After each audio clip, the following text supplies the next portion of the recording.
Hello viewers, we are the boys and we present to you our solution of Smartathon Theme 2 pothole severity classification via computer vision. Road potholes have been a major cause of accidents all over the world, thus detecting them become extremely important. In this project, we propose an end-to-end solution that utilizes 2D, 3D information to access potholes. Our pipeline has three main facets, namely 2D, 3D and a hybrid pipeline where we make use of both 2D and 3D information to estimate pothole severity. So let's dive in. Beginning with the 2D pipeline, the first step here is to detect and segment out the road out of the camera frame. This is achieved using segformer, a transformer architecture specialized for segmentation with a mixed transformer encoder backbone. This removes the unwanted objects from the camera frame. In the next step, we employ a state-of-the-art detection model YOLO-V8 to locate the potholes on the road. Now we have posed with a new hurdle. That is, YOLO often gets confused with other objects on the road such as car, trucks, pavement, etc. To overcome this, we used a pre-trained YOLO V8 to first key out intruding objects on the road followed by pothole detection. In order to make the model even more confident and robust, we leveraged a fast mask RCNN model to segment out potholes from their bounding boxes. Now we have arrived at the heart of our problem. Once we have segmented potholes, its area is calculated using contours. We define the 2D severity score as the area multiplied by the distance of the bounding box from the bottom of the frame. The intuition at play here is that given two potholes of equal apparent area, the one with higher value of D is more severe.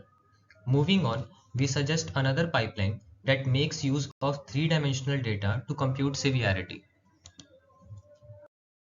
We first detect the pothole as before using YOLO V8, but this time only if it is within enough proximity of the vehicle. Once the pothole is localized, we capture a point cloud of the scene using the onboard calibrated stereo cam and 3D reconstruction. This data is then sent to the central server in batches, which then carries out the heavy computational task.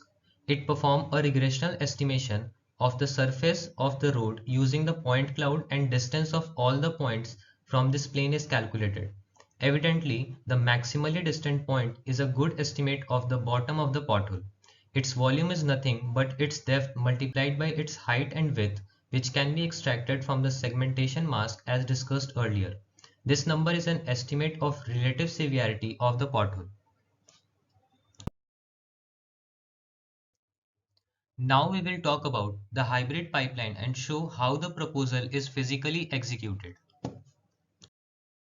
The three cogs of the infrastructure are the survey vehicle, police patrol vehicles, and the central server. The survey vehicle is highly specialized and has various sensors on board which sends location, timestamp, speed, and weather along with 2D severity and 3D point cloud information. This information is sent to the central server where it is filtered on a severity logic. It judges the severity of the potholes using its 2D score and classifies them into three categories. The data with high and medium severity is passed on for 3D computation of severity score through area and depth estimation. The lesser severe data retains its severity score as it is. 3D computational effort can be avoided here due to its high frequency in practical road scenarios. A few data points can be completely discarded in case of extreme weather conditions, camera occlusion, or low visibility. Apart from this, government-owned vehicles such as law enforcement patrol cars can be enabled to contribute to the road surveying pipeline alongside their regular repertoires with no extra efforts. It sends the same data as the survey vehicles except the 3D point clouds. The information from multiple patrol cars are sent to the central server, which again classifies its severity into different categories using the 2D score. Only this time, we maintain a count of the number of detected potholes in each category using NVIDIA optical flow. We discard the lowest quality data as usual. A final severity is allocated to a pothole if it is flagged a certain number of times beyond a certain threshold. This is done to ensure confidence and reliability in the absence of 3D data.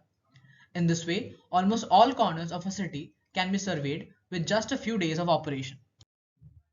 Next, we will shed some light on the technical aspects of the infrastructure to address its scalability.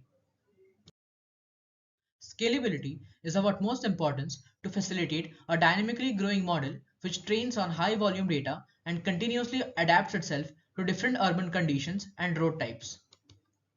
For training, we will use Amazon SageMaker to ensure inflow and processing of high volume data while training. Further, the trained model can be easily converted to Onyx or TensorRT format for deployment. To dynamically improve the models, we use the high confidence bounding box information given out by the survey and patrol vehicles as pseudo labels and retrain the master model online in a semi-supervised fashion. The weights of the master model are then weakly synced on the survey and patrol vehicles.